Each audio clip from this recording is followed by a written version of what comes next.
Hi there, students! Welcome to another exciting episode of our word problem adventure series here at Matharica Mathland. Today, we're diving into a concept of unchanged quantity.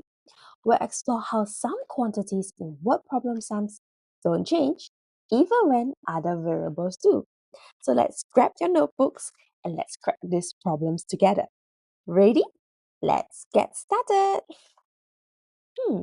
So what exactly is unchanged quantity? In many word problems, especially those you'll encounter in PSLE, certain values remain constant even though other values may change. Understanding which quantity stays the same can be the key to solving these problems effectively. Let's look at an example to see this concept in action. The ratio of the number of gemstones to the number of crystals in the treasure chest was 5:4. After 65 more crystals was put into the chest, the ratio of the number of gemstones to the number of crystals became 3:5. How many treasure were there in the chest in the end? So, before moving on, we can actually approach word problem sums more easily when we use the star method. First off, we need to study the problem. What I did earlier is not studying the problem, but just reading the problem. So we can study the problem first, think of a plan, act on the plan, and reflecting on your answers. So let's start by studying the problem. So how can we study the problem better? We can actually underline the key words in the question. When it comes to ratio, the key words is linked with the key numbers.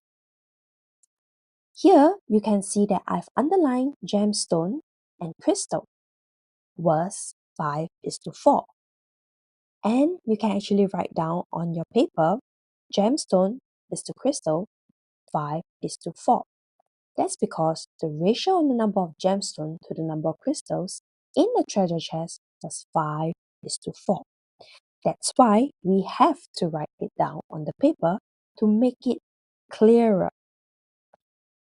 Now, the next important key number and keywords is after 65 more crystals were put into the chest. So I am going to put an arrow showing that there will be an additional of 65 crystals being added into the treasure chest.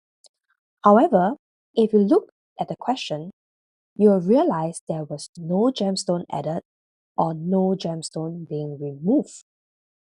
So now we have come to the last bit of studying the problem, which is gemstone to the number of crystals become 3:5.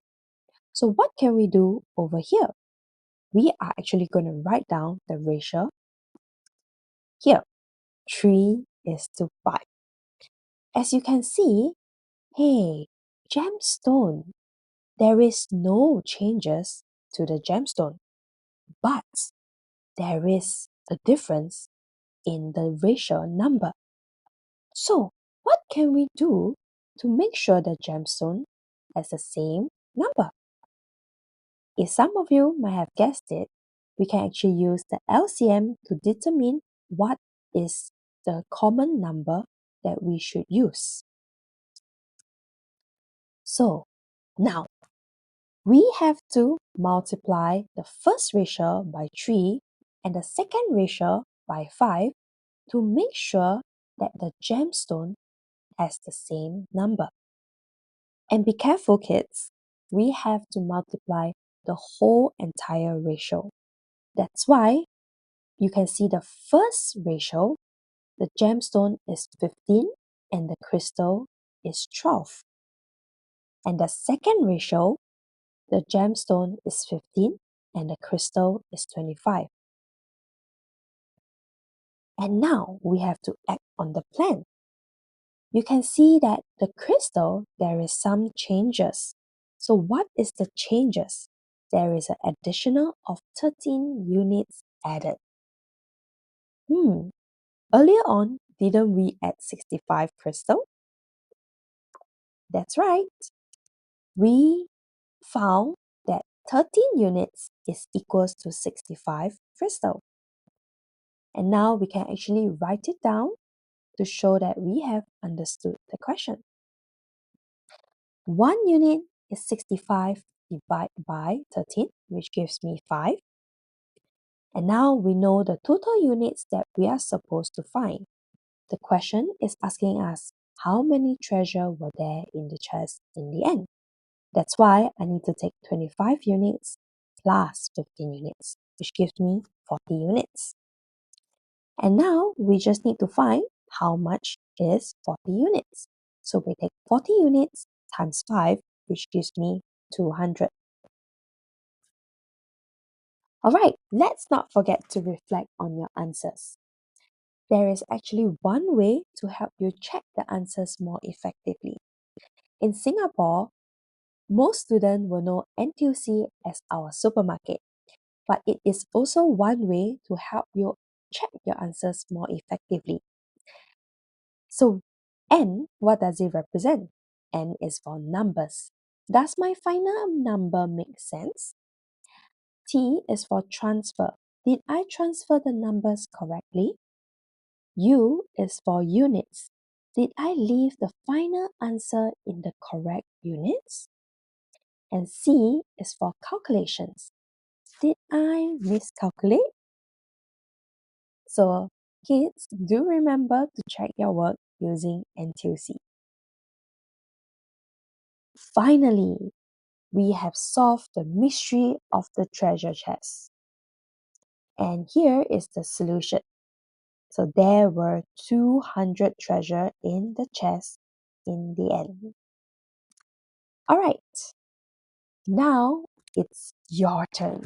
Try solving this similar problem involving Aldrin and his collection of brown and black pebbles. Use what you have learned to find out how many black pebbles Aldrin originally had. Start by understanding the initial and change ratios and apply similar steps. If you do forget how to solve them, you can actually play back the video and look at how to solve the question again. Now, if you like to try to solve this on your own before we dive into the solution, this is a great moment to pause the video and try it on your own. That's it for today's adventure with Unchanged Quantity. Remember, recognizing which stays the same can simplify many complicated problems. Thank you for joining us in today's adventure. Hope you enjoyed this video and don't forget to hit the subscribe button. We love to hear your thoughts too, so please drop a comment below with any questions or topics you'd like us to explore next in our adventure series. Stay curious and keep exploring with Matharica Mathland. See you in the next adventure. Bye!